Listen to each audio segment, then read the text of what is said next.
सभी बीमारियों की जड़ कॉन्स्टिपेशन यानी कि कब्ज होता है। ये कितना कहना सही है? हम कहते हैं कि पेट सफा तो रोग दफा। और सच में जितने भी बीमारियों का जो कारण है वो हमारा पेट ही है। तो कब्जी एक बहुत बड़ी बीमारी है जिसकी वजह से बहुत सारी बीमारियां भी पैदा हो जाती हैं। हमारा रूटीन इरेगुलर हो जाए, हमारी दिनचर्या अगर बिगड़ जाए तो उसकी वजह से भी कॉन्स्टिपेशन पैदा होता है। अगर हम कम पानी पिएंगे तो उसकी वजह से भी कब्जी की बीमारी हो सकती है। नमस्कार, D5 चैनल हिंदी देख रहे दर्शकों का मैं वंदना स्वागत करती हूँ। आज हम एक बार फिर जुड़े हुए हैं डॉक्टर A.K. जैन से, जो कि एक्यूप्रेशर और एक्यूपंक्चर के एक्सपर्ट हैं। डॉक्टर जैन, आपका बहुत बहुत स्वागत है हमारे इस प्रोग्राम में। धन्यवाद मैडम, नमस्कार। डॉक्टर जैन, कहा जाता है कि सभी बीमारियों की जड़ कॉन्स्टिपेशन यानी कि कब्ज होता है। ये कितना कहना सही है? हम कहते हैं कि पेट सफा तो रोग दफा। और सच में जितने भी बीमारियों का जो कारण है वो हमारा पेट ही है। ऐसा हम निश्चित बहुत सारी विधाओं में मानते हैं, चाहे हम आयुर्वेद कह लें, चाहे नेचुरोपैथी की बात करें।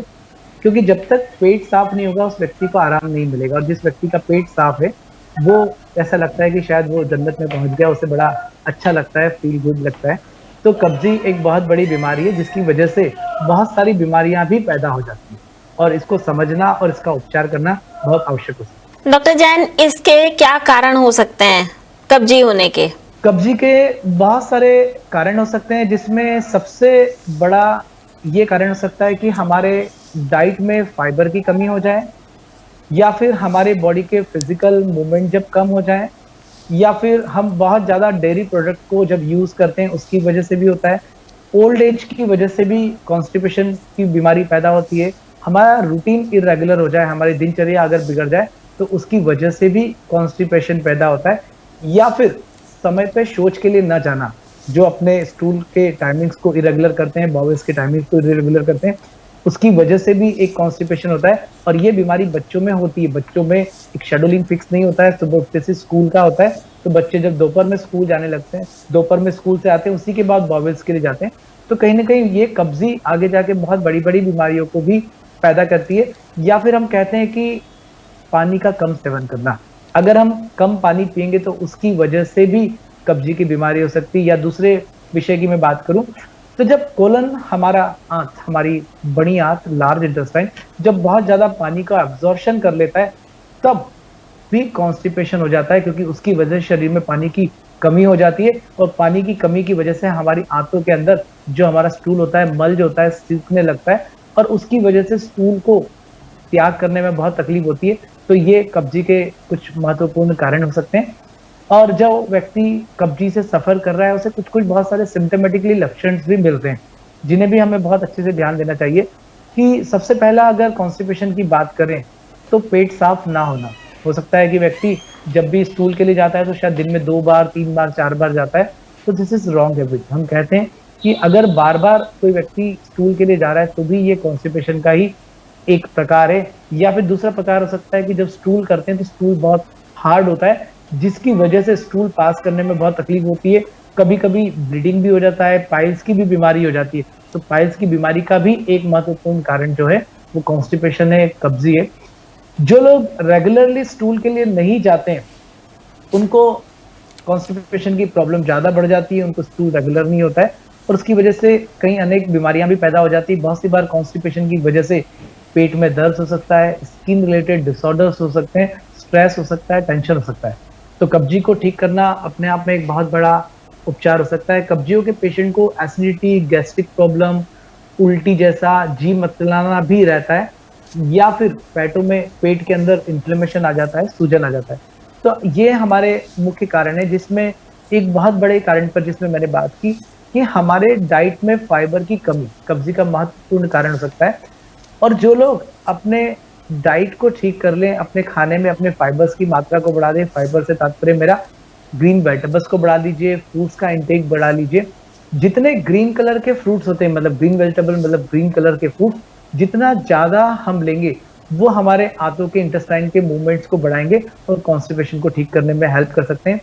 अगर कॉन्स्टिपेशन के दूसरे कारण की बात करें तो वाटर इंटेक सबसे ज्यादा देखने में आता है कि जो लोग बहुत कम पानी पीते हैं उनका मल सूख जाता है, स्टूल ड्राई हो जाता है, उसकी वजह से भी उन्हें कॉन्स्टिपेशन होता है।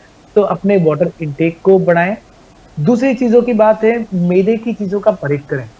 जब भी हम ब्रेड, मैदा या पोहा इस तरह की चीजें खाते हैं, तो इसकी वजह से भी हमारा स्टूल ड्राई हो जाता है। उन लोगों को बहुत बड़ी कॉन्स्टिपेशन की बीमारियां होती है, और कॉन्स्टिपेशन से ही दूसरी अन्य नई तरह की बीमारियां पैदा होने लगती हैं।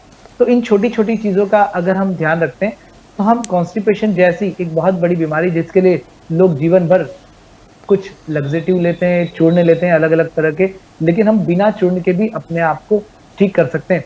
तो कॉन्स्टिपेशन से अपने आप को बचाने के लिए हम यहाँ कह सकते हैं कि सबसे पहले डाइट को प्लान करें। हम सबसे पहले अपने डाइट को ठीक करें, फाइबर डाइट लें और नियमित डाइट लें, समय से डाइट लें। बहुत ज्यादा देर भूखे रहने की वजह से भी ये प्रॉब्लम होता है।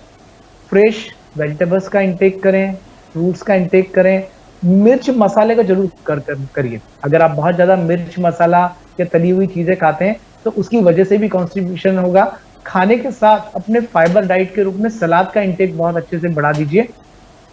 रेगुलरली फिजिकल एक्टिविटीज करें। अगर हम फिजिकल एक्टिविटी करते हैं, तो वो हमारे इंटेस्टाइनल बॉवेल्स के मूवमेंट्स को बढ़ाने में हेल्प करेगा। दूसरा, चाय और कॉफी, बहुत ज्यादा एक्सेस चाय पीने की वजह से भी कॉन्स्टिपेशन होता है। तो चाय को या तो बंद कर ले कॉन्स्टिपेशन के पेशेंट, या धीरे धीरे चाय को कम करने का प्रयास करें। समटाइम कभी कभी ऐसा देखने में आता है कि जो लोग बहुत ज्यादा देर तक रात में जागते हैं, रात में जागने वालों को भी कॉन्स्टिपेशन की बीमारी होती है, क्योंकि वो नियमित समय से नहीं उठ पाते हैं। और चाइनीज एक्यूपंक्चर की बात करूं, तो हमारे इंटरनल ऑर्गन जो भी होते हैं, उनका भी एक निश्चित समय होता है। उस समय पे वो बहुत अच्छे से काम करते हैं, और हमारे पास लार्ज इंटेस्टाइन इसके लिए रिस्पॉन्सिबल हम मानते हैं। और लार्ज इंटेस्टाइन के पॉइंट्स को अगर हम एक्टिवेट करें, उस पॉइंट पर हम प्रेशर दें, दबाव दें, और स्पेशली एक्यूपंक्चर की ऑर्गन क्लॉक के हिसाब से सुबह 5 से 7 का समय जो है, वो हमारे बॉवेल्स मूवमेंट के लिए बहुत अच्छा माना गया है। तब अगर हम सुबह उठ के पानी पी लें, शायद नॉर्मल वाटर भी लोग ले सकते हैं, गुनगुना पानी भी पीते हैं, जो भी पानी आप पी सकते हैं उस पानी का जरूर ध्यान रखिए। अगर आप 5 से 7 के बीच में फ्रेश होने के लिए नियमित जाते हैं, तो ये आपके लार्ज इंटेस्टाइन के फंक्शंस को रेगुलेट करेगा। दूसरा, कुछ पॉइंट्स के माध्यम से भी हम कॉन्स्टिपेशन को तुरंत ठीक कर सकते हैं।